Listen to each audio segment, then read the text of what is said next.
নীলফামারীর কিশোরগঞ্জে সদর ইউনিয়নের বাজিডুমুরিয়া ফ্রেন্ডস সমাজসেবা ফাউন্ডেশনের উদ্যোগে অসহায় মানুষের মাঝে শীত বস্ত্র বিতরণ করা হয়েছে। নিজস্ব প্রতিনিধি আজাদ হোসেন আওলাদ মিয়ার প্রতিবেদনে বিস্তারিত। ক্যামেরায় ছিলেন শেখ সাদি।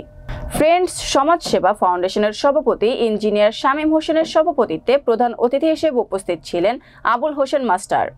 বিশেষ অতিথি হিসেবে উপস্থিত ছিলেন হাসান আলী, আব্দুল হামিদ, অ্যাডভোকেট নাহিদুল্লাহ আল মাহফুজ, উপসহকারী প্রকৌশলী AHM রুবাইয়াত ইসলাম, মাওলানা শেহাবুদ্দিন, বাজিডুমুরিয়া ফ্রেন্ডস সমাজসেবা ফাউন্ডেশনের সদস্য রাশেদুল, জুয়েল, কাঞ্চন, মতিন, রাব্বানী, আনন্দ সরকার, মশিয়ার বকুল, আরিফ প্রমুখ।